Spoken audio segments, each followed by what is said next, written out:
Arkadaşlar merhabalar, kanalıma hoş geldiniz. Bu modeli uzun zamandır benden bekleyenler var. Onlara selam olsun demek istiyorum. Evet, sözümü tuttum. Bu modelin yapımını size göstermiş olacağım. Şimdi burada iki farklı boyut görüyorsunuz arkadaşlar. Ben ilk önce büyük olan boyu çalıştım. Fakat tamamladıktan sonra gözüme gerçekten büyük geldi. Birazdan ölçülerini paylaşacağım. Ama yine de bunu size göstermek istedim. Belki daha büyük boy çalışmak isteyenler olabilir. Fakat videoda ben ufak boyunu çalıştım. Gümüş renk metalik kağıt ipten çalıştım bu ufak boyunu. Bunu da yeşil metalik parlak ipten çalışmış oldum. Şöyle enteresan bir durum var arkadaşlar. Belki inanmayacaksınız ama boyut farkı olmasına rağmen ip tüketim miktarları aşağı yukarı aynı. Aralarında 5-6 gram kadar bir fark var. Yani 140-150 gram arasında metalik ip bulundurmanız yeterli olacaktır. Başka hangi aksesuarlara ihtiyacımız var? Şöyle bir kilit kullandım. Ben bu kiliti gerçekten çok seviyorum. Hemen hemen bütün çantalarımda kullanıyorum. Şu şekilde çevirerek açılıyor. Bakın şuraya oturtuyorsunuz. Şu kısma oturtuyorsunuz şu şekilde ve şöyle çevirerek kapatıyoruz. Bu kilitten eğer elinizde yoksa farklı bir kilit de kullanabilirsiniz. Onun dışında şöyle bir zincire ihtiyacınız var çantaya uygun olarak. Boyut olarak 1 metre yeterli olacaktır. Şu şekilde kullanıyoruz. Bakın böyle uzun kullanmak isteyenler için bu şekilde kullanıyoruz. Bir de şu şekilde kullanılabiliyor çantamız. Onun dışında 4 adet bakın 1, 2, 3, 4. 4 adet kuş gözüne ihtiyacımız var. Ben boyut olarak 28 numara kuş gözü kullandım. Sizin elinizde eğer daha küçük numara kuş gözü varsa, zincirin geçebileceği boyut varsa onu kullanabilirsiniz. Daha kibar olur arkadaşlar. Ama benim elimde bu boyut vardı ama bence bu da çok şık oldu. Bu kuş gözlerini nasıl takacağımızı video içerisinde anlatıyorum. Özel bir aparatla taktım. Benim de elime yeni ulaştı. Daha önce çekiç yöntemiyle yapıyordum. O da çok kullanışlı bir yöntem ama bu almış olduğum aparat gerçekten harika. Yani saniye bile sürmüyor. Hemen basıyorsunuz ve hiç çekiçle vurmanıza gerek kalmıyor.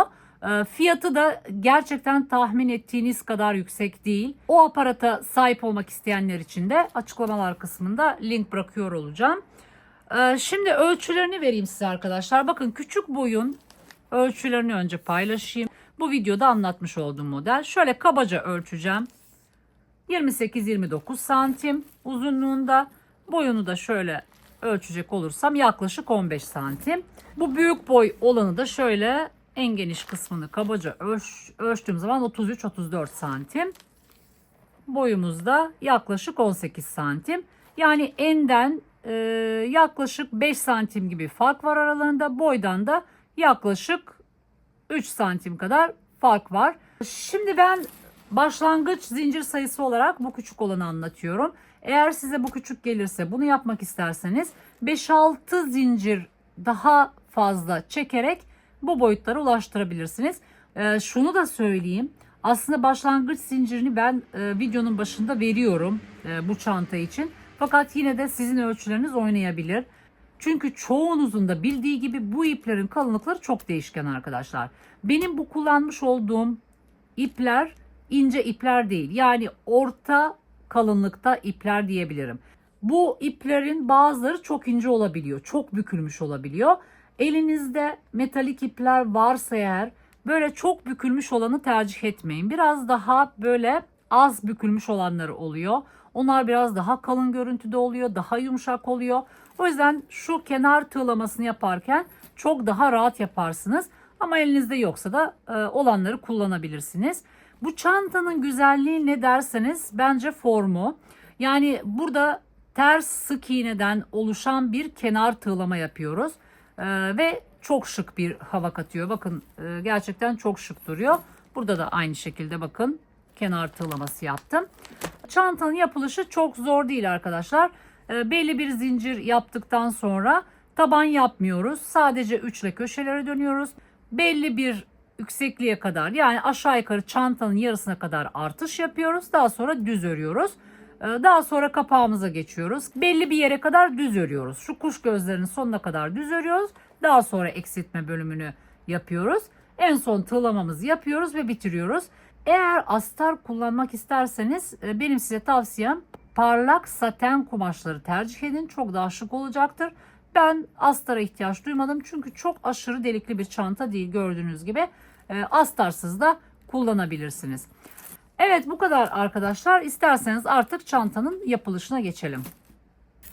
Evet, şimdi çantamıza başlayacağız. Öncelikle metalik ipimden bahsetmek istiyorum. Biliyorsunuz bu metalik ipler çok değişken. Yani renge göre kalınlıklar çok değişiyor.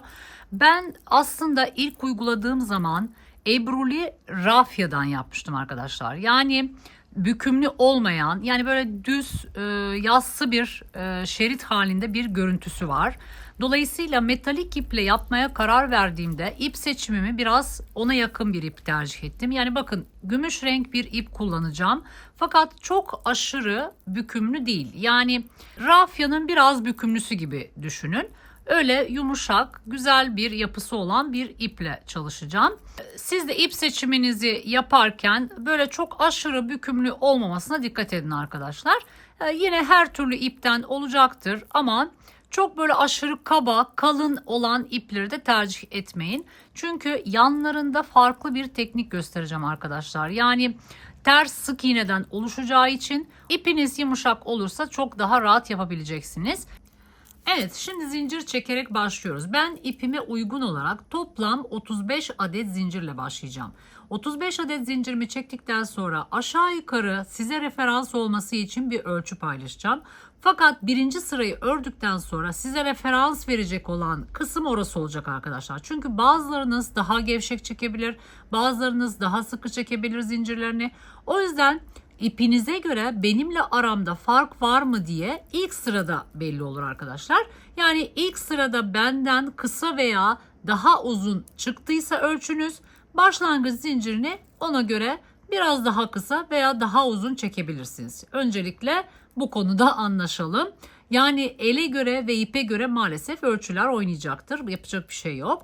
Dediğim gibi bu ipler çok değişken çünkü. Şimdi ben 35 adet zincir çekeceğim arkadaşlar. Çok fazla uzun bir parça ayırmayacağım. 35 adedi yetecek kadar. Kilitle başlıyoruz. Bir tane kilit yapıyoruz. Daha sonra şu ayırmış olduğum ipimden tığımın üzerine bir kez dolayacağım ve gelen ipten alarak ikisinden geçireceğim. Evet, şimdi başlayalım. Bakın şu şekilde doluyorum. Şuradan tutuyorum. 2 tane ilmeğim var. Gelen ipten alıyorum ve şu ikisinden geçiriyorum. Hemen şuraya bir tane belirleyici koymak istiyorum. Başı belli olsun diye. Dönüp geldiğimiz zaman buraya dönüş yapacağız arkadaşlar. Dönüş yapacağımız nokta burası.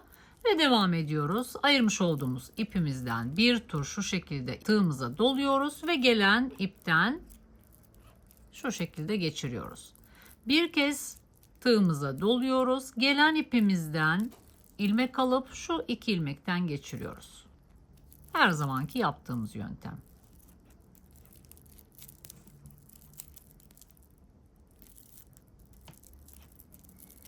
Şimdi bazılarınız bana diyecek ki niye bu ipi seçtiniz? Ama bu çantayı bu iple yaptığımız için, metalik iple yaptığımız için ben de mümkün mertebe açık renkte göstermeye çalışıyorum. Evet, parladığını biliyorum ama buradaki duruşu, yani orijinal çantayı orijinal iple örmek istedim arkadaşlar. Onun için umarım anlaşılıyordur. Eğer anlaşılmıyorsa başka videolarımı seyredebilirsiniz. Her zaman bu yöntemle başlıyorum. Burada tek farkı, başlangıç zincirini yaptıktan sonra ilk sırayı sık iğne dönüyorum genelde. Ama burada çakma sık iğne ile başlayacağız direkt. Tek farkı bu. Yani battığım noktalar hep aynı olacak.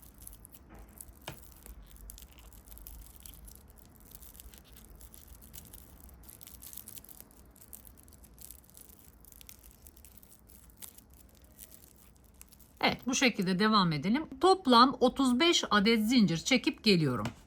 Evet, 35 adet zincirimi çektim. İpim biraz kısa kaldı ama yeterli. Saklamak için yeterli arkadaşlar. Şimdi burada bir ölçü paylaşayım. Şöyle tutacağım. Ama yine de tekrarlıyorum, bu size tam referans vermeyecektir arkadaşlar. İlk sırada daha net anlaşılır aramızdaki ölçü farkı. Şöyle baktığım zaman 16,5 santim. 16,5 santim geldi. Şimdi burada toplam 35 tane zincir çekmiş oldum. Şimdi 2 tane zincir çekiyorum. Bakın 1, 2. Ve şu ikinci zincire belirleyici koyacağım. Onu niye koyuyorum? Dönüp geldiğim zaman orası benim birleştirme noktam olacak. Ve aynı zamanda bu çekmiş olduğum 2 zincirle çıkış yapmış olduğum tekli trabzanım demek istiyorum çünkü ilk trabzanım. Burada köşeye 5 tane yapacağımız zaman 5. trabzanım olmuş olacak arkadaşlar. Onu da söylemiş olayım. Şimdi 2 tane zincir çektik. Bu benim 35. başlangıç zincirime ait olan trabzan. Yani onun üzerindeki trabzan olmuş oluyor. Şimdi ipimi doluyorum ve bu 35. zinciri atlıyorum. 34. zincirden şu şekilde geçiriyorum. Bakın bu tarafta başaklarım var ve bu tarafta başaklarım var. Bunu defalarca tekrarlamışımdır. Bir kez daha tekrarlıyorum. Belki ilk kez kanalıma gelmiş olabilirsiniz. Bakın buradaki başağın ilk lobuyla şöyle çevirdiğimizde diğer lobuna batıyoruz arkadaşlar. Şurada üstten baktığınız zaman başak gibi oluşuyor. 2 lobtan oluşan kısımdan tığımızı geçiriyoruz. Bunu alacağım şu şekilde. Birazcık gezdireceğim. Şimdi ilmek alıyorum. Bakın 3 tane var ve üçünü bir çekiyorum. Böylece çakma sık iğnemi yapmış oluyorum. Aslında baktığınız zaman zincirle çıkmış olduğum ilk çakma sık iğnem, bu da ikinci çakma sık iğnem oluyor. Fakat bu düz sıra için konuşacak olursak bu benim birinci çakma sık iğnem oluyor. Neden? Çünkü bu zincirle çıkmış olduğum köşeye dahil edeceğiz arkadaşlar. Birazdan köşeye dahil edeceğiz döndüğümüzde. Evet, devam edelim. İpimi doluyorum. Bir sonraki başlangıç zincirinin tepesine batıyorum ve çakma sık iğne yapıyorum.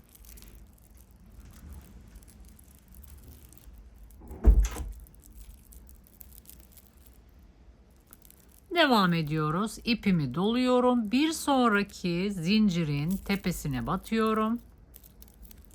Bakın bu şekilde batıyorum. Ve çakma sık iğnemi yapıyorum. Üçünden geçerek çakma sık iğnemi yapıyorum. Şurayı bir keseyim. Artık onu gezdiremeyeceğim çünkü.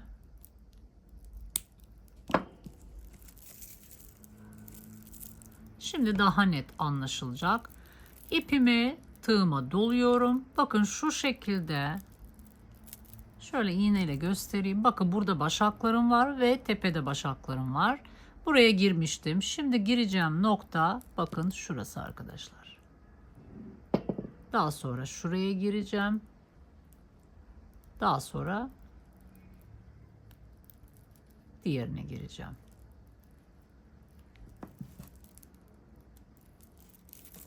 Birazcık daha göstereyim. Şimdi ipimi doluyorum. Şu şekilde zincirimin tepe boşluğuna batıyorum. İlmek alıyorum. Şöyle biraz uzatıyorum. 3 tane var. Üçünü bir çekiyorum. Tekrar ipimi doluyorum. Bir sonraki zincirin tepe boşluğuna giriyorum. İlmek çıkartıyorum. Bakın 3 tane var. Üçünü bir çekiyorum. Çakma sık iğne veya tekli trabzan dediğimiz tekniği uyguluyoruz arkadaşlar. Bu şekilde yapalım ve sıra sonuna kadar gelelim. Evet, şimdi sıranın sonuna geldim. Ben burada toplam 34 tane tekli trabzan yapmış oldum. Şu iki zincirle çıkmış olduğumu da trabzandan sayıyorum arkadaşlar. Yani bu şekilde check edebilirsiniz. Doğru yere battım mı diye acaba şüphe ederseniz söylemiş olayım. Toplam 34 tane tekli trabzanım var. Şimdi burada son bir tane ilmeğim var. Burada belirleyici koymuştuk. Bu belirleyiciyi çıkartıp bu noktaya toplam 5 tane tekli trabzan yapacağız. Şimdi başlayalım.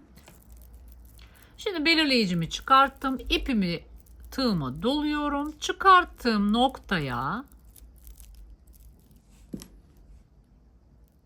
Şurası.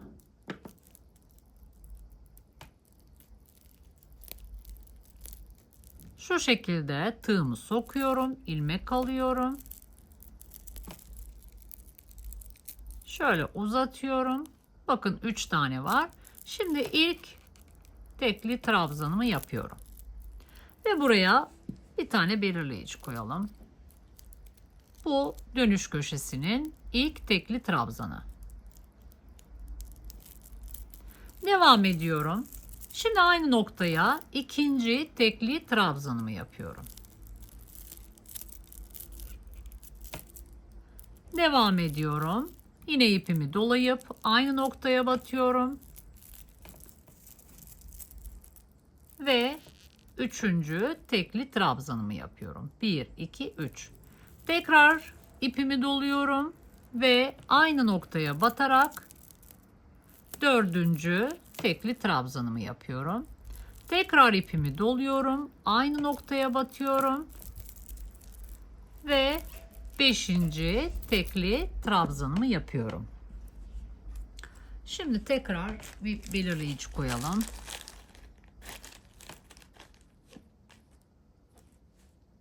Bir, iki, üç, dört. Beşincisine tekrar bir belirleyici koyalım.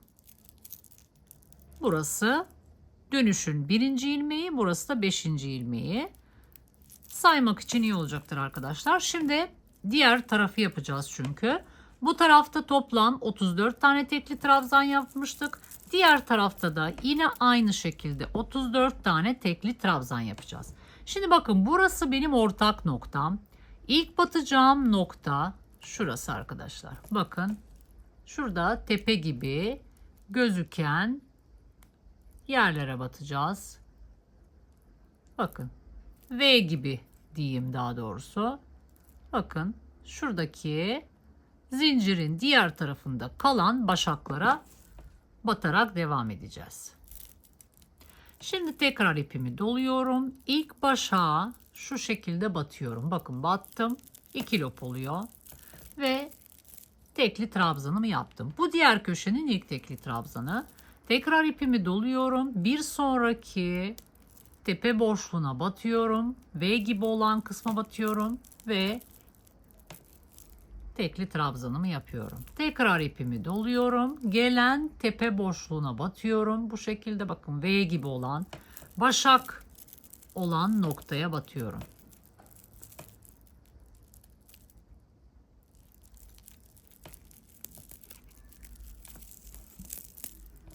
Eğer bu noktada zorlanıyorsanız arkadaşlar, yani ip parlak geliyorsa eğer, benim bir önceki videolarımdan birine bakabilirsiniz. Orada da aynı mantıkla yapıyorum. Taban videolarıma bakabilirsiniz. Burada tek farkı çakma sık iğne yapıyoruz. Oradaki gösterimlerimde sık iğne yapıyoruz ilk sırayı. Tek farkı o.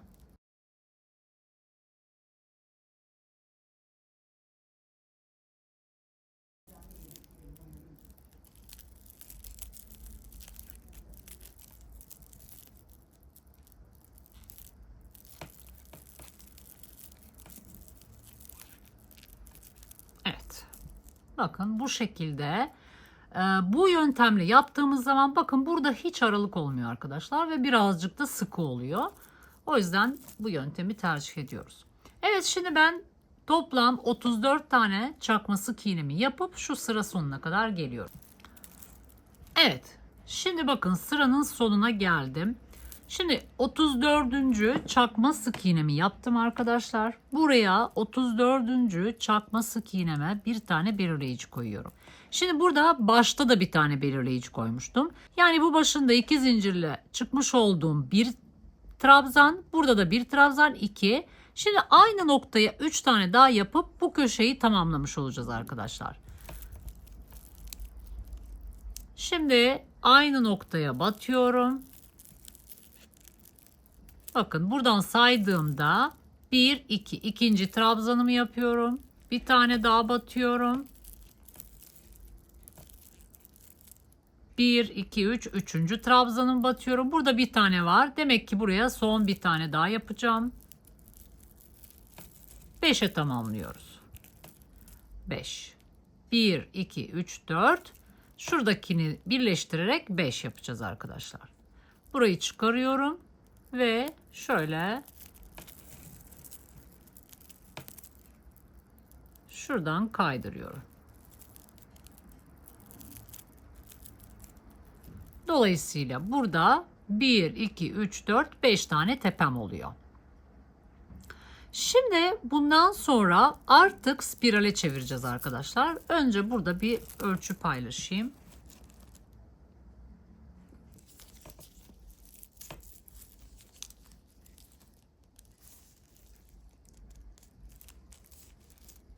Evet, 20 santim geldi arkadaşlar. Şimdi burada şunu söyleyeceğim. Sizin ipiniz ince veya kalın olabilir. Yani buradaki mesafeyi 20 veya 22 santim maksimum yapın arkadaşlar. Şimdi artışlarımız olacak. Ona göre çantanın büyüklüğünü belirlemiş olacağız. Şimdi diyelim ki sizin 20 santim değil de 15 santim oldu. Bu noktada devam etmeyin. Çok küçük olacaktır. Yani tabii ki çok büyük bir gece çantası yapmıyoruz ama çok küçük olursa da hiçbir şey sığmaz. Yani burada yapacağınız şey hemen başlangıç zinciriyle oynayıp tekrar başlamak olur. Yani 5 santim daha uzatmak istiyorsunuz. Şöyle şu mesafeyi 5 santime kaç tane tekli trabzan geliyor onu hesaplayacaksınız. Dolayısıyla o kadar zincirinizi arttırarak tekrar başlayacaksınız. Yani bunlar püf noktaları, yapacak bir şey yok. El farkı, ip farkı olacaktır arkadaşlar. Yani ben şu an 20 santimdeyim, gayet iyi. Artışlarım olacak.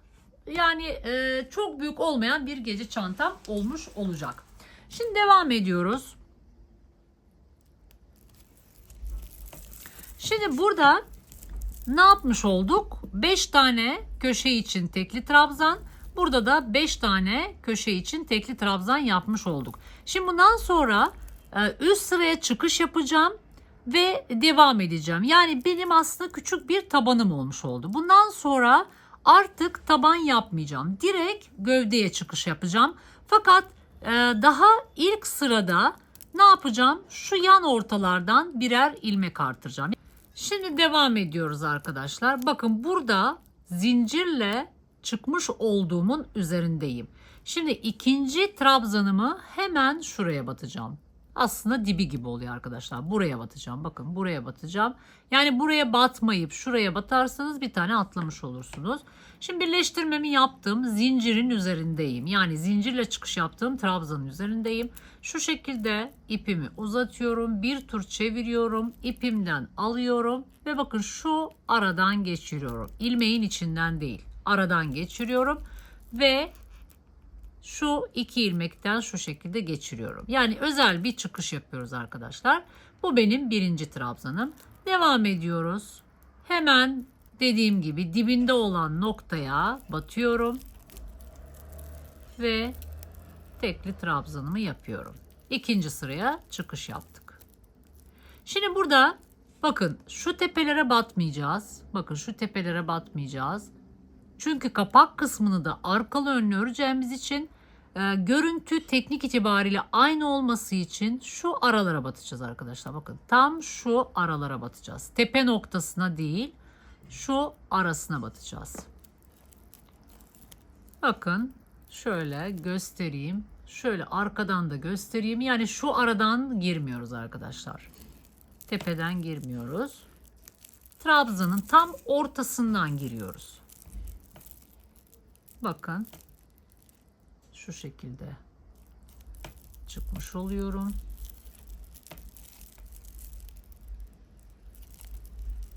Bakın bu şekilde trabzanlarımızı yapmaya devam ediyoruz.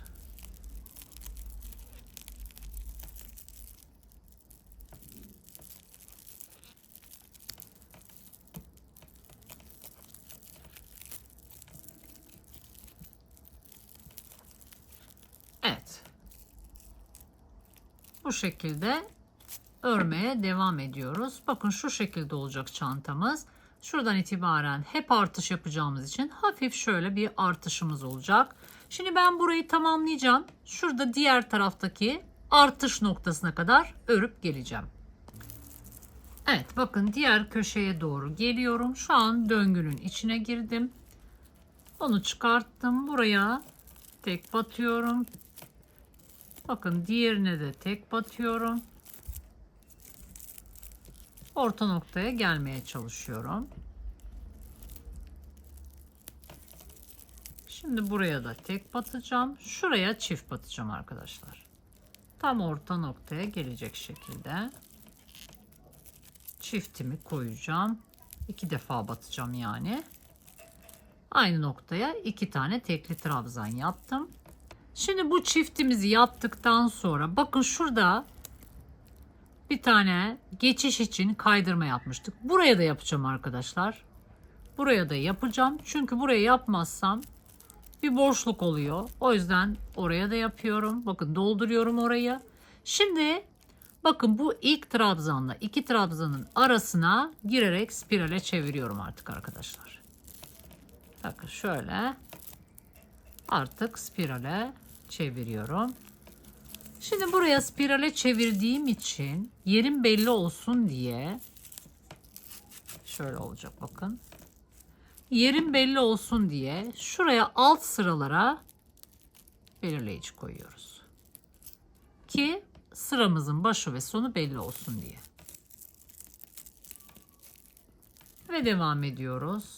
Yine trabzanın ortasına batıyoruz. Tepesine değil. Bakın. Bu şekilde.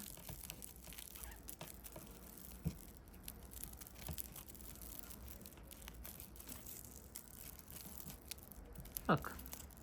Bu şekilde batmış oluyoruz. Evet. Yavaş yavaş kıvrılmaya başlayacak. Şimdi ben yeni sıraya başlamış oldum. Kaçıncı sıradayım? 1, 2, 3. Üçüncü sıraya başlangıç yaptım. Şurayı öreceğim ve şu köşeye geleceğim. Evet bakın. Üçüncü sıraya geçiş yaptım. Şimdi orta noktaya geliyorum. Şöyle ortaya gelecek şekilde arkadaşlar. Bakın.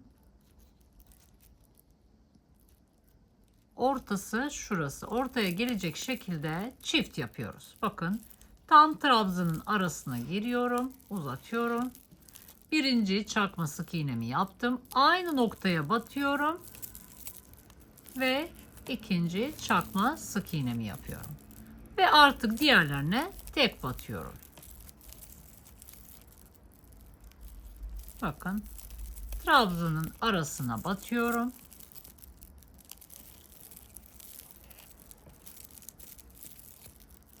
Yavaş yavaş artık kıvrılmaya başlayacak. Çünkü geniş bir taban yapmadığımız için. Bakın kıvrılıyor. Biz şöyle çevireceğiz. Bakın buradan artışlarım belirginleşmeye başladı. Evet, şimdi bu şekilde örmeye devam edelim. Burada sıranın başı ve sonuydu. Belirleyici koymuştuk. İkinci artış noktamızı da göstereceğim. Şurada bir yükseklik farkım var. Bu yükseklik farkını nasıl kapatacağımız ya da nasıl görüneceğini görmenizi istiyorum. Yani bu yükseklik farkı her sırada ördükçe kaybolacak arkadaşlar. Şu an bakın biraz yükseklik farkı var gibi duruyor.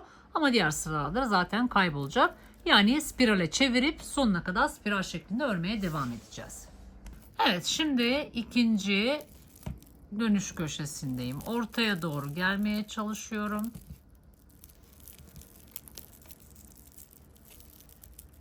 Bakın burada çiftim görünüyor zaten. Bu çiftin arasına batacağım. 1, aynı noktaya batıyorum ve 2. Yani bu çiftler hep aynı noktadan olmak zorunda değil. Şu orta noktaya en yakın yerden yapabilirsiniz. Burada da aynı şekilde. Burada yine çiftin üzerine yapmışım. Burada da çiftin üzerine yaptım. Kayma olmadığı için. Evet, şimdi burada spirale çevirmiştik. Bakın, spirale çevirmiştik. Şimdi devam ediyoruz. Şuraya batıyorum. Bakın, her bir trabzanın arasına batıyorum. Birazcık yüksek çekiyorum burada, toparlasın diye. Şimdi şuraya geldim. Bakın. Yani sıramı takip ediyorum. Zaten bir önceki sırada spirale çevirmiştim. Burada devam ediyorum. Trabzanların arasından devam ediyorum.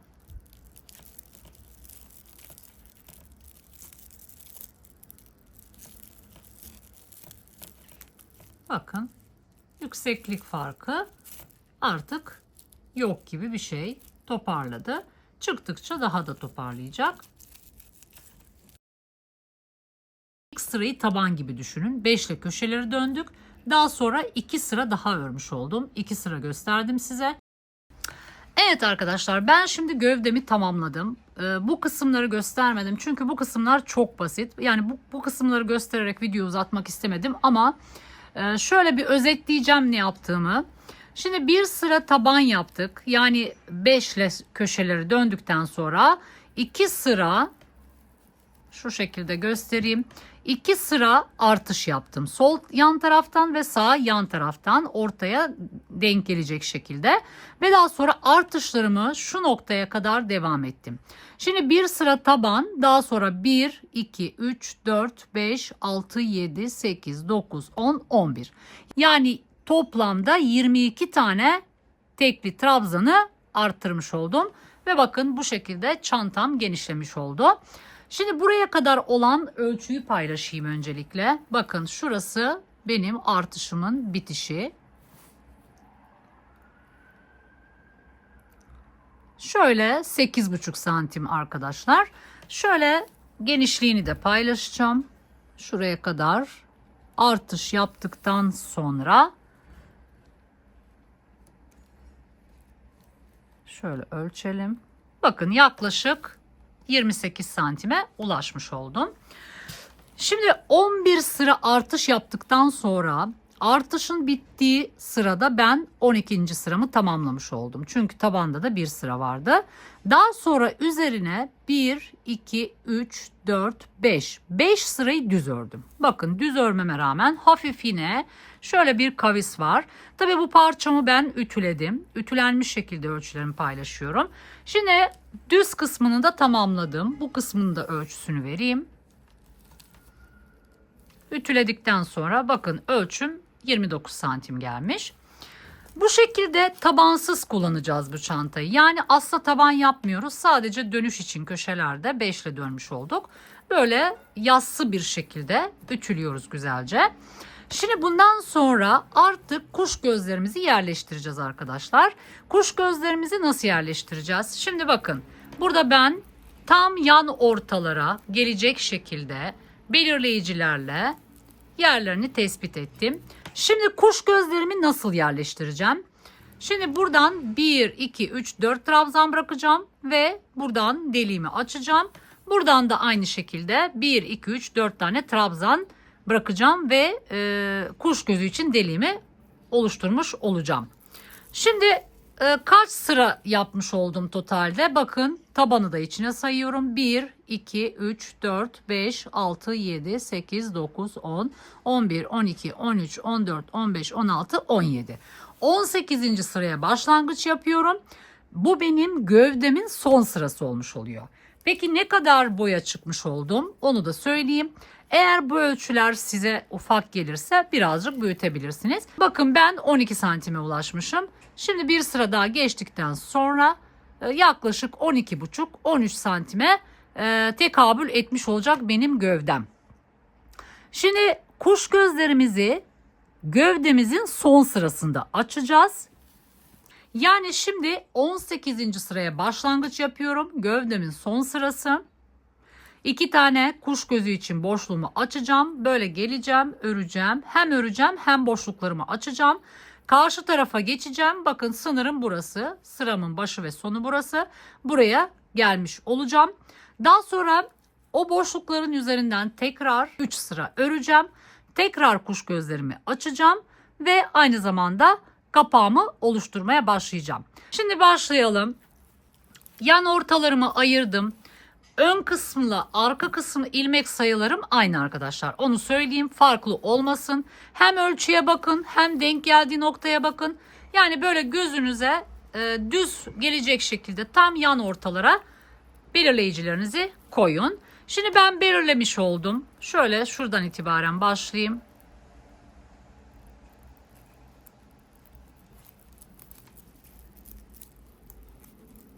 Şimdi belirleyicimi koymuştum. Bakın şurasıydı. Şimdi bu birinci çakma sık iğnem.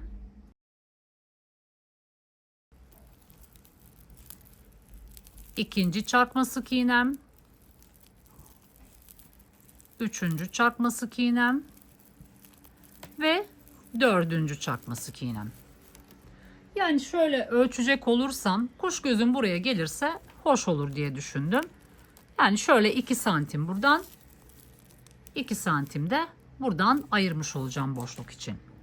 Evet, şimdi 1, 2, 3, 4. 4 tane çakma sık iğne yaptıktan sonra 2 tane çok sıkı olmayan zincir çekiyorum. Bakın 1, 2. Şimdi 2 tane zincir çektikten sonra ipimi doluyorum. 1, 2, 3. boşluğa çok sıkı olmayan bir çakma sık iğne yapıyorum. Ve devam ediyorum. Normal bir şekilde bu 18. sıramı, yani gövdemin son sırasını hem tamamlıyorum hem de kuş gözlerim için boşluklarımı oluşturmuş oluyorum.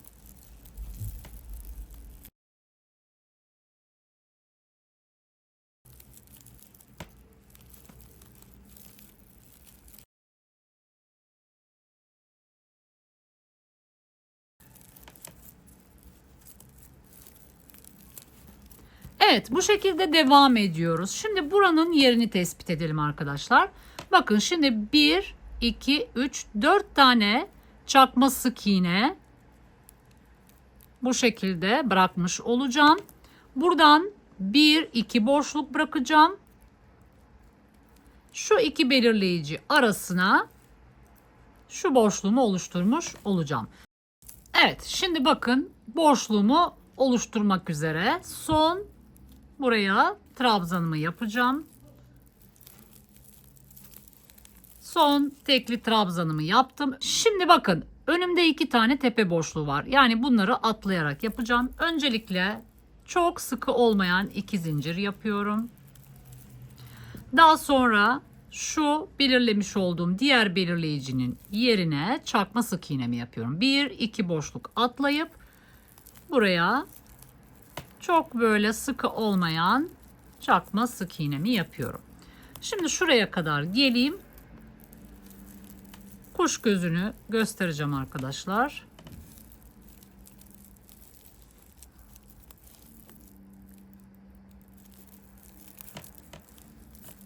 Evet. Şimdi şöyle şuradan göstereyim. Bakın 28 numara kuş gözüm var. Çok bol olmasına gerek yok. Çünkü burayı sıkıştırmamız lazım arkadaşlar. Biraz sıkı sıkıya sokmanız lazım.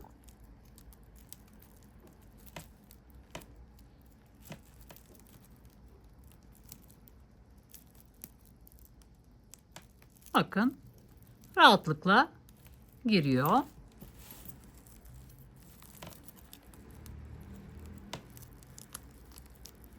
Bakın buraya da rahatlıkla sokabiliyorum. Şimdi bakın yan ortaya geldim. Bu belirleyicilerimizi kaybetmeyeceğiz arkadaşlar. Devam ediyoruz. Çakma sık iğnelerimize. Bunu yaptıktan sonra belirleyicimizi koyuyoruz. Yan ortanın belirleyicisi. Ve örmeye devam ediyoruz.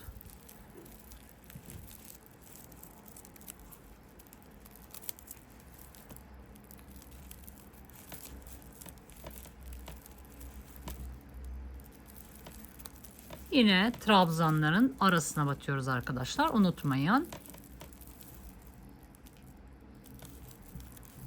Evet. Bu şekilde bu sıramızı tamamlıyoruz ve bakın sıranın başına geleceğiz burada. Evet. Şimdi bakın sıramın başına geldim. Yani tam tur döndüm geldim. Şimdi belirleyicimi çıkartıyorum. Önümde 4 tane çakma sık iğne var. Şimdi buradan devam ediyorum arkadaşlar. Bakın şuraya bir çakma sık iğne yapıyorum ve buraya belirleyicimi koyuyorum. Sırayı bitirmiş oluyorum. Şimdi devam ediyorum. Bunun üzerinden devam edeceğim. Şimdi burada şöyle git gel şeklinde artık kapağa başlıyoruz. Gövdemiz tamam arkadaşlar. Şöyle son bir kez ölçeyim. Gövdemi bakın 13 santimlik bir gövde yapmış oldum. Şimdi 3 sıra bu şekilde gidip geleceğiz arkadaşlar. Yine trabzanların arasına batıyoruz.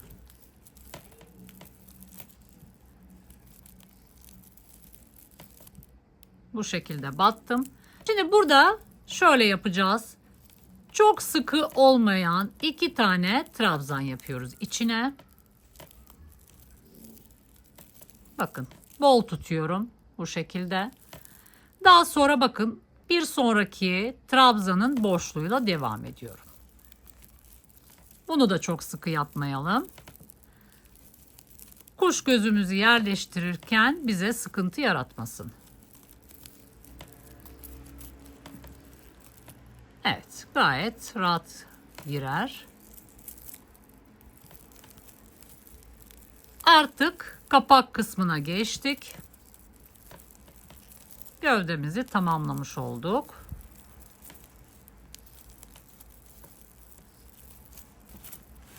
Evet, şurayı geçiyorum. Şu kısma geliyorum. Evet, şimdi bakın buraya geldim. Son boşluğuma, trabzanın arasına son tekli trabzanımı yaptım. İpimi doluyorum. Şu boşluğun içine çok sıkı olmayan 2 tane tekli trabzan yapıyorum. Birincisini yaptım. İkincisini de yapıyorum. Çok sıkmıyorum. Şimdi hemen ilk gelen boşlukla devam ediyorum.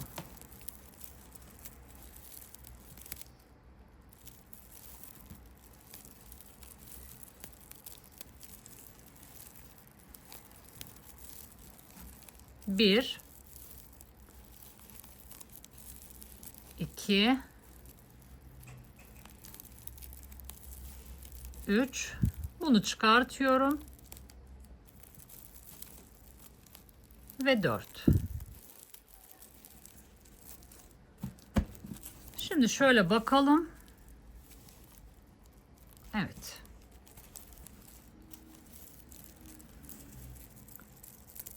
Şimdi kapağımızın birinci sırasını yapmış olduk arkadaşlar. 2 sıra daha yapacağız.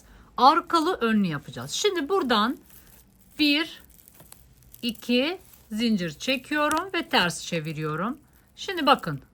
İpimi doluyorum. İlk boşlukla devam ediyorum. Fakat bakın battığım noktaya bakın. Yine trabzanın arasına bir tane çakma sık iğne yapıyorum. Şimdi şuraya belirleyici koyalım.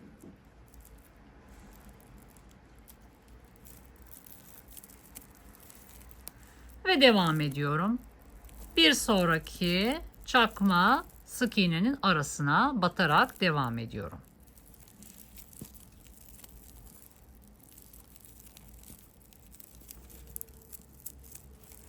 İç taraftan örüyoruz. Bakın şimdi bu boşluğun üzerindeki trabzanın arasına giriyorum.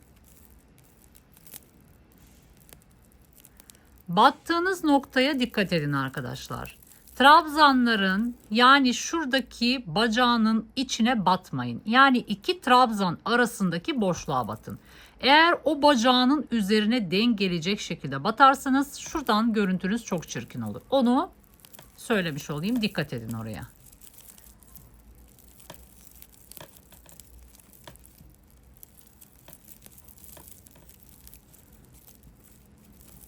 Bakın buraya batmıyoruz. Burada başaklarımız var. Oraya batarsanız görüntünüz hoş olmaz. Gövdeyle bir bütün olmaz. Burada da yine trabzanın arasına batıyoruz. Bakın buradan baktığınız zaman hiçbir farkı yok. Yani gövde ve kapak arasında hiçbir farkınız yok. Buraya zaten kuş gözü gelecek. Evet, bu şekilde devam ediyoruz. Şu şekilde içten örüyoruz. Şuraya geliyoruz. Sıra sonunda tekrar buluşuyoruz arkadaşlar. Evet, bakın sıranın sonuna geldim. Kapağımın ikinci sırasını yapmış oldum. Belirleyicimi çıkartıyorum ve buraya son bir kez batıyorum. Şöyle göstereyim. Bakın şu boşluktan sonra 2 sıra örmüş oldum. Şimdi bir sıra daha öreceğiz ve yine deliklerimizi açacağız. Şimdi sıranın sonuna geldik. 2 zincir çekiyorum. Ters çeviriyorum. Hemen dibindekiyle başlıyorum. Bakın. Şuraya batıyorum. Çakma sık iğnemi yapıyorum. Belirleyicimi koyuyorum. Ve devam ediyorum. Her bir trabzanın arasına tekli trabzanlarımı yapıyorum.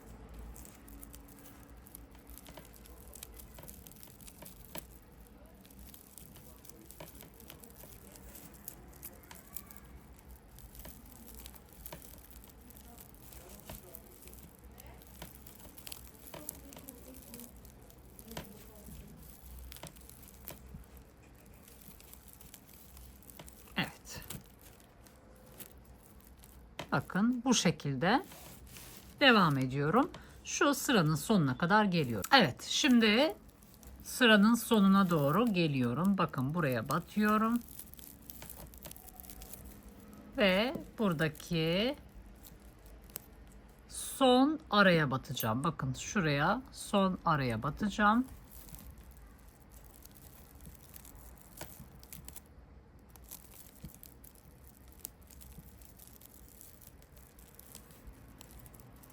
Ve bu şekilde bu sıramı tamamlayacağım. 1, 2, 3 sıra ördüğüm boşluğun üzerine. Şimdi 2 zincir çekiyorum. Ters çeviriyorum. Ve hemen bakın dibiyle başlıyorum. Bakın şurada görüyor musunuz tepeler var. Yani şu aralardan girerseniz örgünüz düzgün olmaz arkadaşlar. Bir bütünlük olmaz. Hemen şurayla başlıyorum.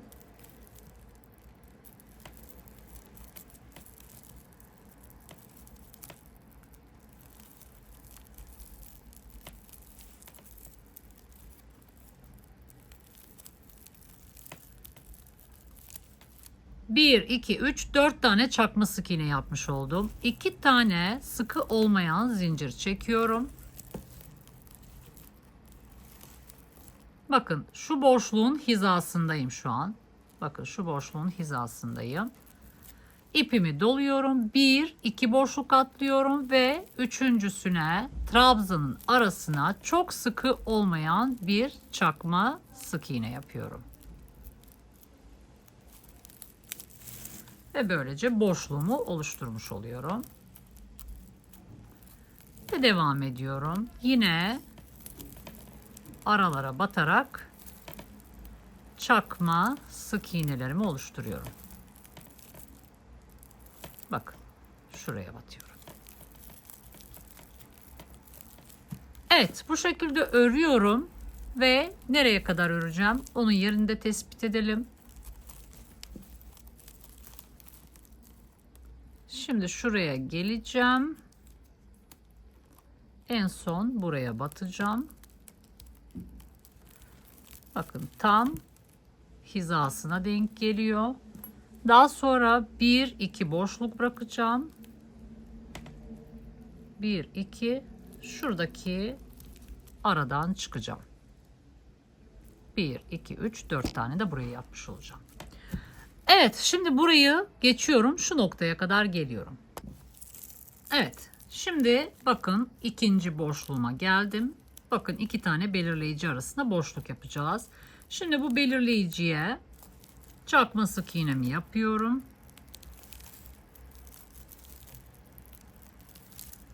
Şöyle göstereyim yine.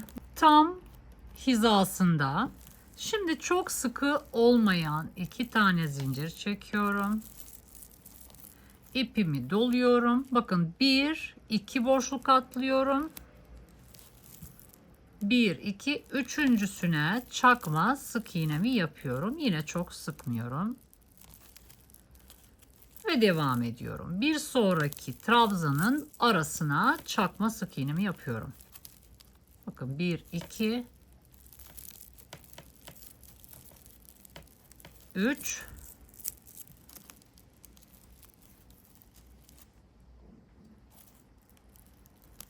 Ve buraya dördüncüsünü yapıyorum.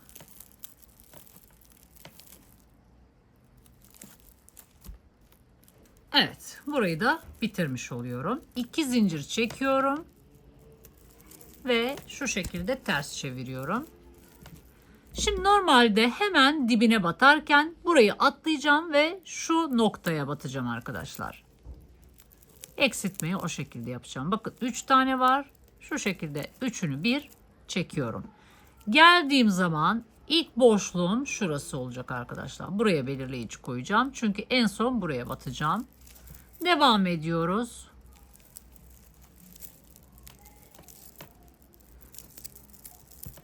Şimdi bakın burada 2 tane çakma sık iğne yapacağım boşluğun içine.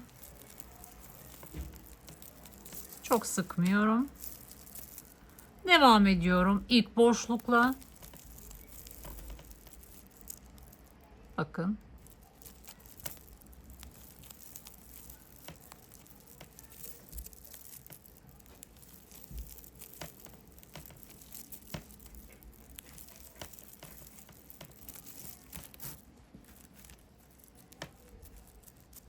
Evet, şimdi bu noktaya geldik. Son trabzana battım. İçine 2 tane batıyoruz. 1 2 devam ediyoruz. Buraya batıyorum. Şimdi son 2 tane batacağım noktam var arkadaşlar. Şimdi ipimi doluyorum. Önce birinci boşluğa batıyorum. Şu şekilde bakın 3 tane var. Daha sonra son boşluğa batıyorum. Bakın 4 tane var. Dördünü bir çekiyorum. Şimdi döndüğüm zaman batacağım nokta şurası arkadaşlar. O kalsın orada. Şimdi 2 tane zincir çekiyorum. Ters çeviriyorum. Bakın şuraya batacağım. Bakın burası 2 tane trabzanı teke düşürdüğüm nokta. Şimdi buraya başlıyorum. Artık bu sırada eksiltme yapmıyoruz. Her bir trabzanın arasına batarak devam ediyoruz.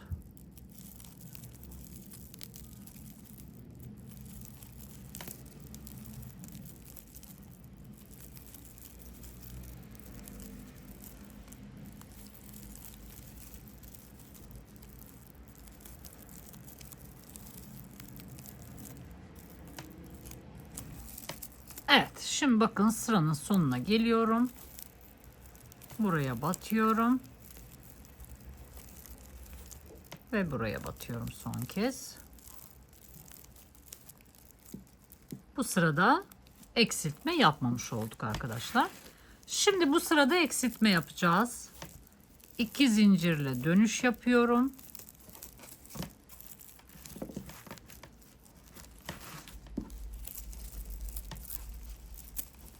Şimdi bakın normalde buraya batarken ben şuraya batacağım. Şu şekilde batıyorum. Ve en son bakın şuraya batacağım bir sonraki sırada. Yani buraya batmadım, buraya battım. Bu şekilde yaptım eksiltmemi. Devam ediyoruz. Bir sıra eksiltiyoruz, bir sıra düz örüyoruz.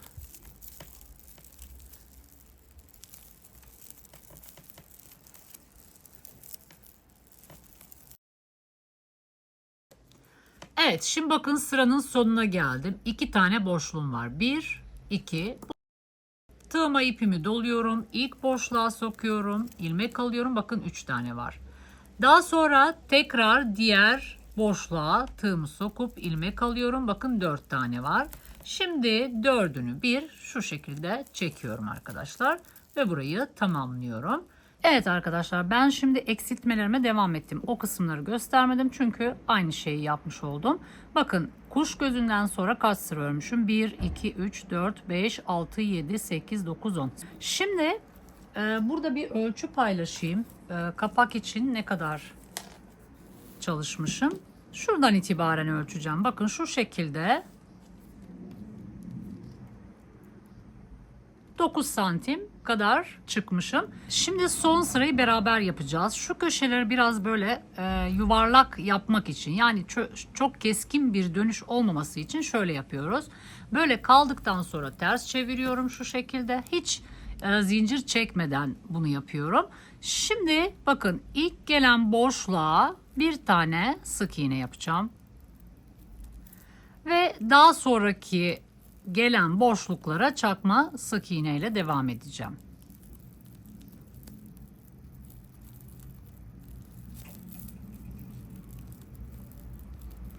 Bakın, hafif şöyle şurayı yuvarlak yapıyoruz arkadaşlar. Bunu yapmazsak çok böyle köşeler keskin olur. Biraz yuvarlatıyoruz. Evet, şimdi sıranın sonuna geldim. Bakın, iki tane boşluğum var. İlkine çakma sık iğnemi yapıyorum ve sonuncusuna sık iğne yaparak tamamlıyorum arkadaşlar. Bakın, bu şekilde birazcık şuraları yumuşatmış olduk. Şimdi burada ipimi kesiyorum.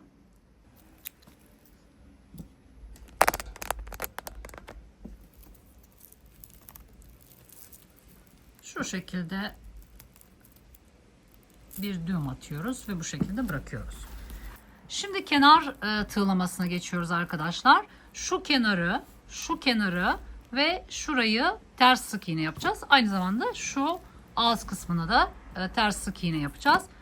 Şöyle yapıyoruz. Şu köşeden başlayacağım. Yerlerimi tespit edeceğim şimdi. Bunu artık çıkarabiliriz. Şimdi şöyle baktığım zaman, bakın, burası birinci sıram. Bakın, 1 2, yani şuraya koyacağım. Göz kararı düzgün bir yere. Bakın, şuraya kadar inebilirim. Şöyle geleceğim. Şimdi şuradan bir de şuraya koyacağım.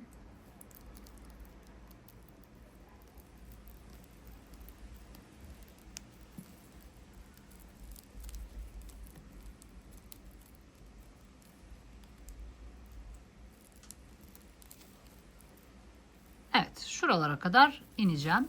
Şimdi buradan başlayacağım çünkü soldan sağa doğru gideceğiz arkadaşlar. Evet, şimdi başlıyoruz. Bu belirleyiciyi çıkarttım, tığımı soktum. Bakın, hep şurada ikişer ilmek görüyorsunuz. Buralardan alacağız. Şimdi ben çift kat ip kullanacağım arkadaşlar. Sizin ipiniz kalınsa, yani farklı bir malzemeden yapıyorsanız deneyin. Tek katta belki olabilir ama genelde çift kat gerekecek diye düşünüyorum. Şöyle birazcık parça ayırıyorum ki saklama payı olsun diye. Bakın, şu şekilde tığ yardımıyla ilmek çıkartıyorum. Şöyle birazcık uzatıyorum ve bir zincir çekiyorum. Daha sonra şu gelen, bakın, şu gelen boşluklara tığımı sokup ilmek alacağım. Şimdi bir sonrakine geçiyorum. Bakın, bu şekilde alıyorum. Tığımda 2 tane ilmek olmuş oluyor. Şöyle birazcık uzatıyorum ve ipten alıp bu 2 ilmekten geçiriyorum. Devam ediyorum. Şurayı birazcık uzatıyoruz arkadaşlar, bir sonrakine geçmek için. Bakın, şöyle alıyorum. İpimden aldım. Şöyle uzattım ve ikisinden geçirdim. Birazcık uzatıyorum. Bakın, böyle sokuyorum. İpimden alıyorum. Şöyle uzatıyorum ve ikisinden geçiriyorum. Devam ediyoruz.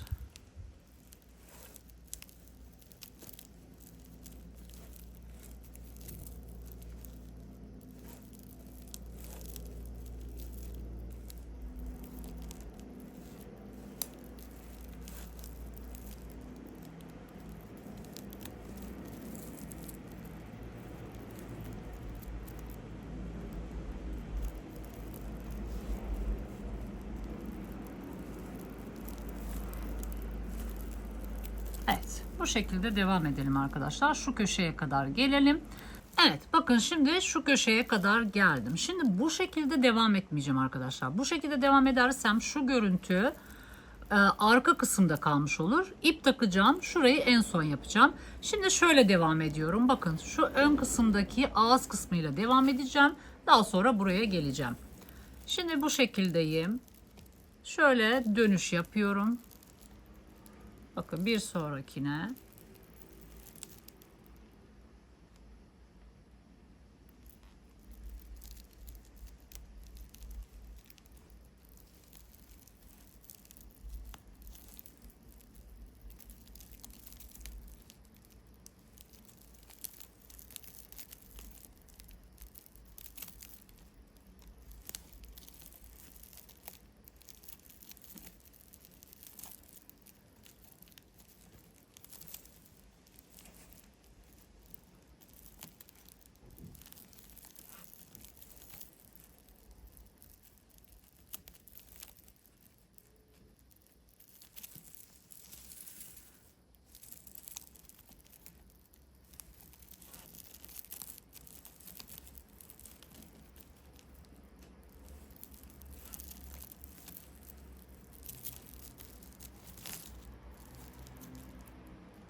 Evet, bu şekilde devam edelim. Buradan tekrar şu dönüşü göstereceğim ve burada artık tamamlayacağız. Evet, bu köşeye geldim. Şimdi şuradan son ters sık iğnemi yapıyorum. Şimdi şuraya geçiyorum. Şöyle tekrar bir emin olalım.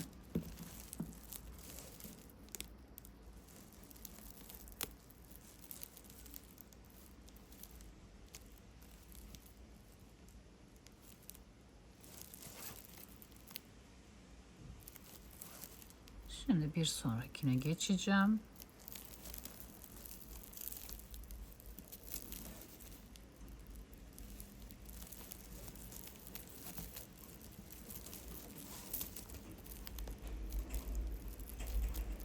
Evet.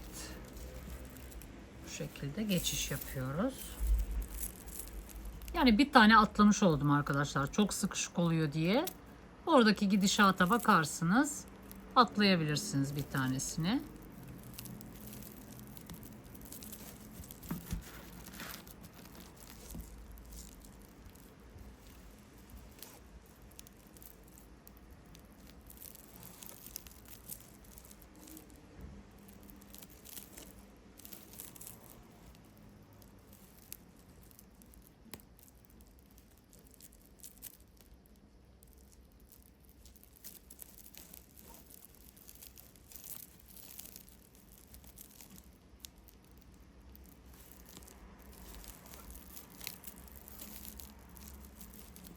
Evet. Bu şekilde devam ediyoruz. Şu son noktaya geliyoruz. Anladım. Şimdi şuraya bağlantı yapacağım. O yüzden şurayı kesiyorum. Şöyle çıkartıyorum.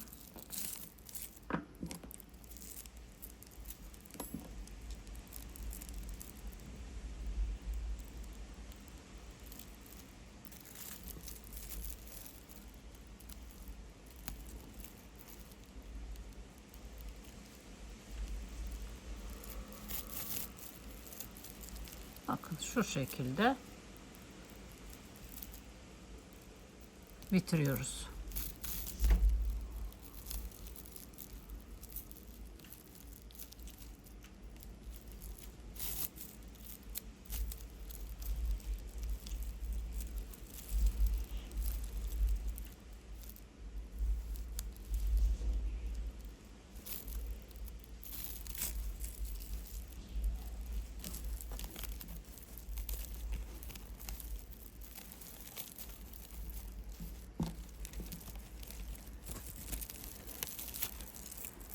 Şu arka tarafa geçiriyorum. Orada saklayacağım.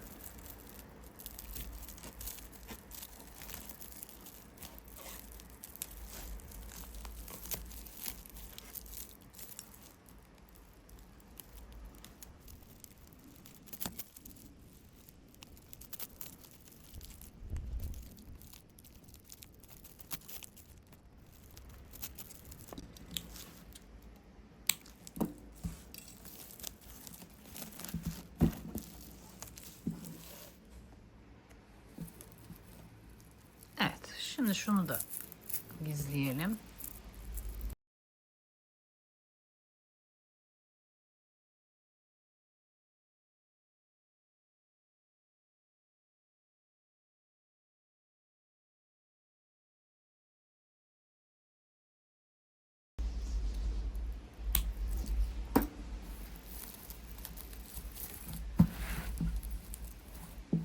Evet, bakın bu şekilde oluyor. Gerçekten çok şık oluyor bu görüntü. Şimdi şu kısmı yapacağız arkadaşlar. Şurada geçişte hafif bir gerdirerek daha da oval olmasını sağlayacağız arkadaşlar. Şimdi onun için şuradan başlıyoruz. Bakın burası kapağımızın arka kısmı. Şuradan başlayacağız. Şurada hafif bir gevşekliğimiz varsa, çünkü bazen trabzanlarımızı daha yüksek, daha kısa çekebiliyoruz. Şurada bir gevşek noktam var. Orada birazcık gerginlik yaratarak orayı toparlayacağım arkadaşlar. Onu fark etmemişim ben örerken. Şimdi başlayalım. Bakın çantamızın arka kısmı, burası ön kısmı. Şuradan başlıyoruz ki bu ters sık iğne görüntümüz kapağın ön yüzüne gelsin diye bunu yapıyoruz. Şimdi tam şuradan başlayacağım. Bakın tam şuradan başlayacağım köşeden. Bu defa biraz daha uzun tutayım ki saklama payı rahat olsun. Yine aynı yöntemle şu şekilde ilmek çıkartıyorum. Şimdi ilmeğimizi çıkarttık. Bir tane zincir yapıyorum. Daha sonra şunu çok hafif uzatıyorum. Yani mesafeye göre ayarlayarak, bakın ilk boşlukla başlıyorum. Şöyle biraz uzatıyorum ve ikisinden geçiriyorum. Devam ediyorum. Diğer boşluğa geçeceğim. Zaten burada bir gerginlik istiyorum.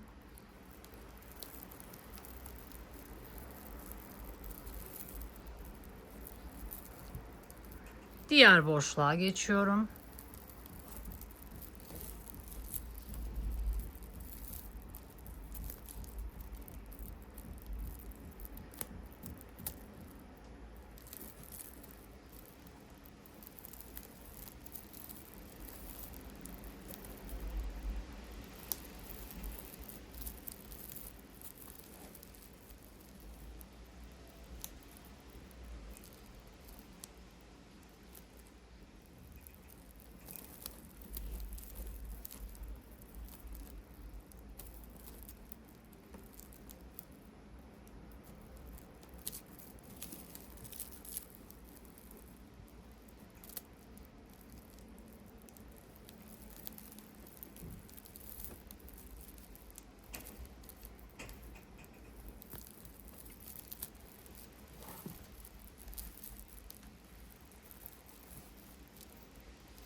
köşeye doğru geliyorum şimdi.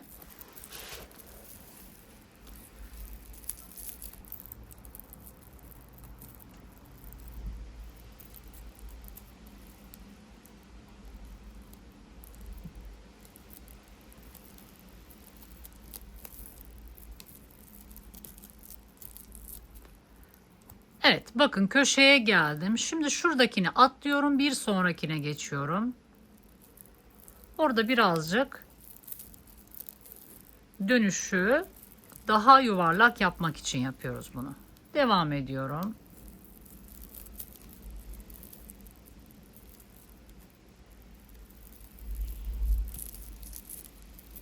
Biraz sıkarak geçiyorum. Bakın bu şekilde bir dönüşümüz oldu. Şuradaki fazlalığı gizleyeceğim sonra. Bakın böyle oluyor arkadaşlar. Gayet şık oluyor. Evet, şimdi devam ediyoruz. Şuraya gelince bu köşeyi de göstereceğim. Daha sonra artık tamamlıyoruz. Şimdi şu şekildeyim. Yine şunu atlayacağım. Şuna geçeceğim arkadaşlar. Hafif şöyle uzatıyorum. Şuna batıyorum. Biraz daha gerginlik yaratsın diye orada. Ve sıkarak ters sık iğnemi yapıyorum. Devam ediyorum. Şimdi buraya geçiyorum.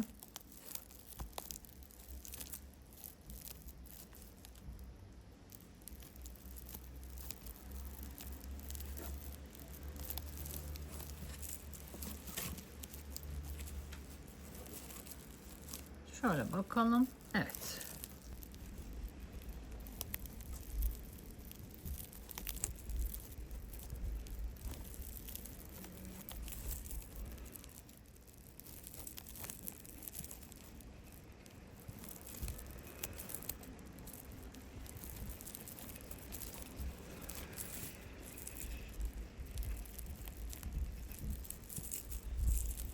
Pardon, biraz kadrajın dışına çıktım galiba arkadaşlar. Ama değişik bir şey yapmadım. Burada yaptığımın aynısını burada uyguladım.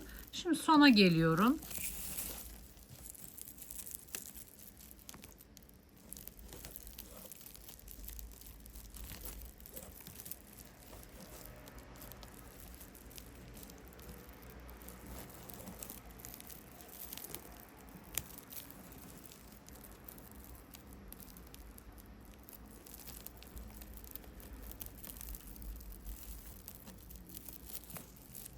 Şimdi sona geldim. Bir tane boşluğum kaldı bakın.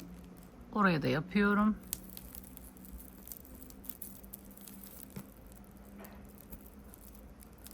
Ve ipimi kesiyorum.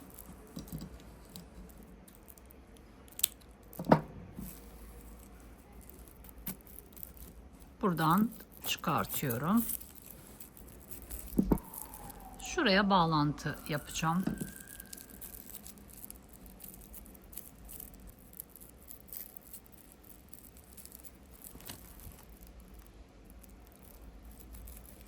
Şuradan geçireceğim.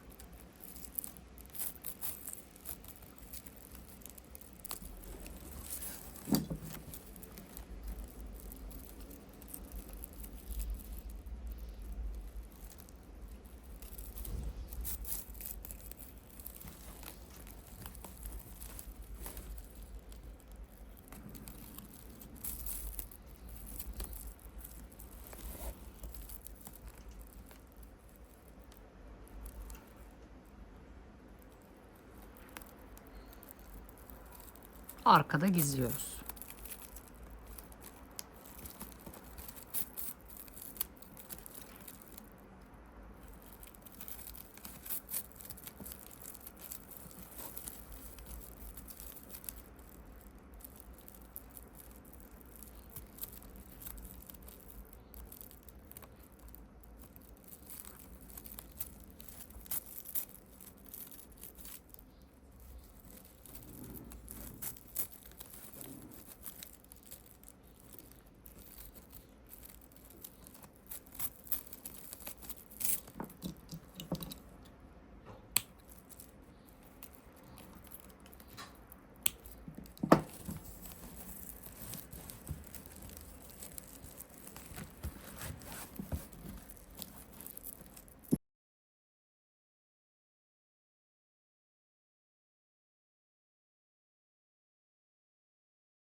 Evet, bunu yaptıktan sonra şöyle bir ütü yapacağım arkadaşlar. Şimdi kapağı ve şu gövdeye bir ütü yapacağım ve geri geleceğim. Şimdi kuş gözlerimizi takmaya geçeceğiz. Evet arkadaşlar, bakın bu şekilde ütümü yaptım, geldim. Şimdi şöyle bir kilit takacağım. Şurada vidaları var arkadaşlar. Bakın şöyle açılıp kapanıyor. Şu şekilde monte edeceğim. Aksesuar olarak gold aksesuarlar kullanmaya karar verdim. Şöyle ölçü aldım. Bakın 18 santim kadar geliyor. Orta noktasını buldum. Şuradan da kontrol edeyim son bir kez. Şöyle 8,5. Şuradan 9. Birazcık kaydıralım şöyle. Belirleyici koyuyorum ki yerini kaybetmeyeyim diye. Şöyle baktığım zaman evet, orta noktası. Şimdi şu vidalardan şu şekilde söküyoruz.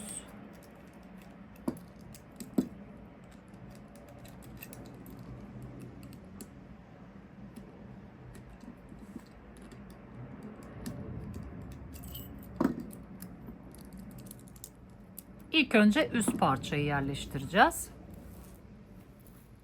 Tam şu kapağı, bakın tam şuraya dengeleyecek şekilde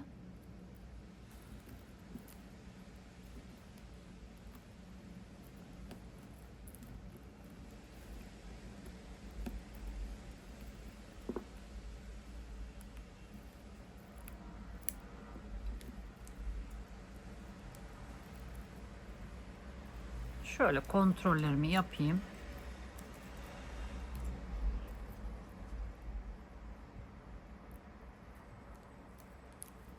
Evet, burası uygun gibi gözüküyor.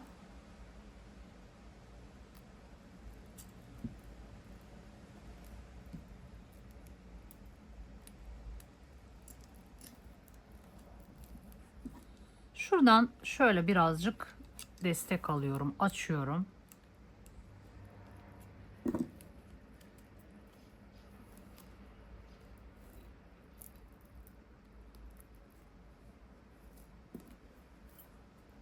Şunu takıyorum şu şekilde.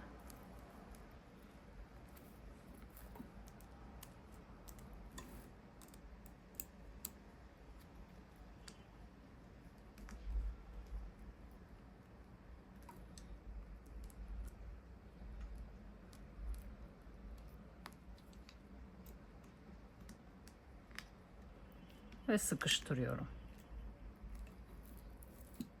Evet.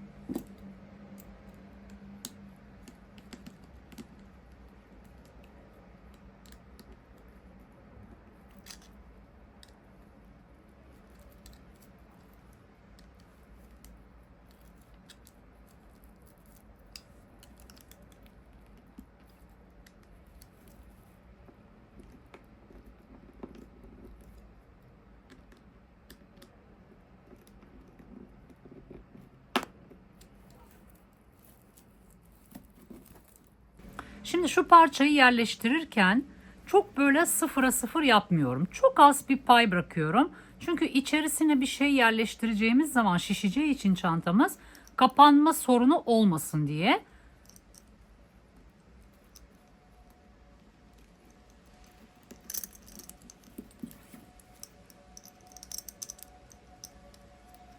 Önce bunu şu şekilde kapatıyorum.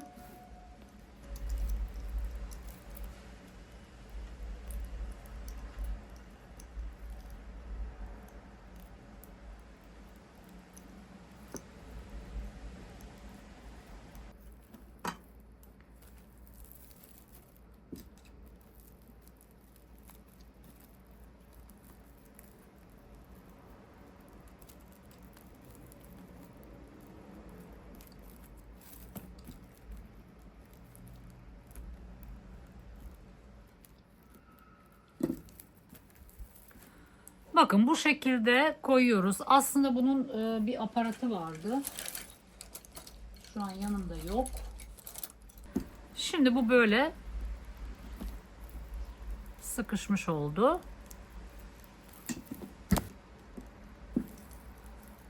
Evet. Bu şekilde. Şimdi kuş gözleri için şöyle bir aparatım var. 28 numara kalıbım var. Bakın şöyle kalıbım var. Buraya yerleştiriyoruz. Buraya da diğer parçasını yerleştiriyoruz. Şunu da söyleyeyim. Eğer bu alete sahip değilseniz sadece şu aparatı alabiliyorsunuz arkadaşlar. Aynı işi görüyor. Sadece bu makineye yerleştirmiyoruz.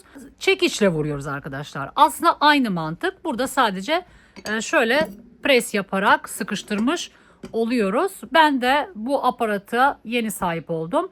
Daha önce normal klasik yöntemle yapıyordum. Çekiç yöntemiyle yapıyordum. 28 numara kuş gözü kullanacağım. Şimdi nasıl taktığımı göstereyim. Burada 4 tane deliğimiz var. Bakın 4 tane deliğimiz var. Öncelikle şu kısımlardan başlayayım.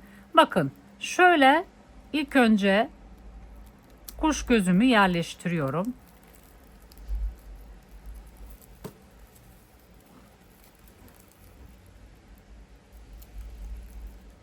Şu şekilde yerleştiriyorum. Şimdi şuraya koyuyorum. Bakın gözüküyor mu? Şu şekilde koyuyorum. Şöyle bir pulum var. Şöyle bir pulum var. Bu pulumu da takıyorum buraya. Bakın bu şekilde görünüyor mu? Ve sıkıştıracağım şimdi.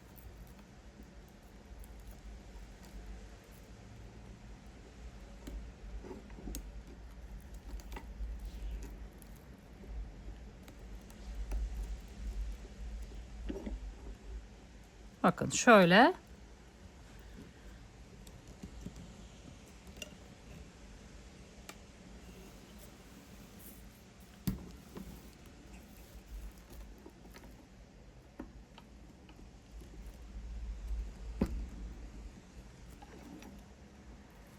Bakın. Çok pratik bir alet. Aslında çok pahalı bir alet değil arkadaşlar. Bu aleti almak isteyenlere de açıklamalar kısmında linkini bırakacağım. Bir kez daha gösteriyorum. Şurayı yapalım.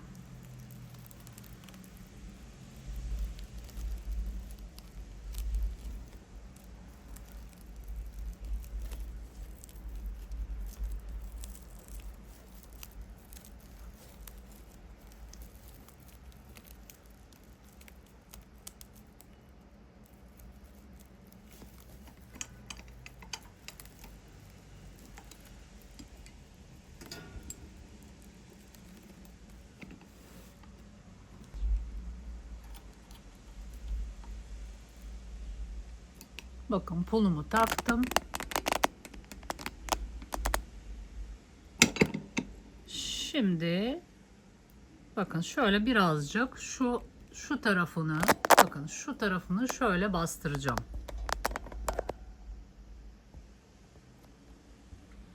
Bakın şöyle bastırıyoruz.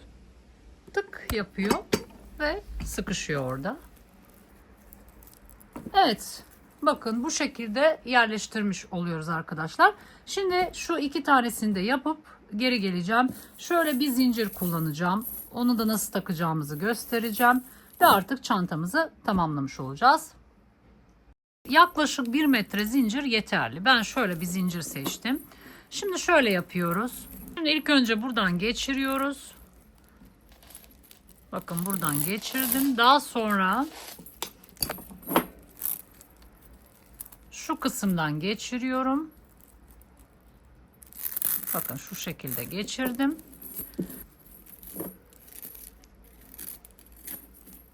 Bunu buradan geçiriyorum. Ve şuradan çıkartıyorum. Bakın bu şekilde. Uçlar böyle dışarıda.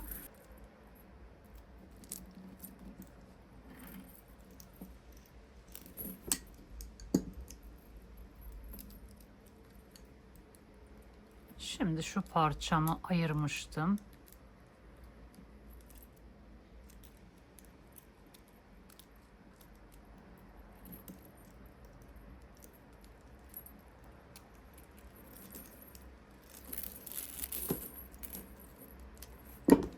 ve burayı sıkıştırıyoruz. Evet.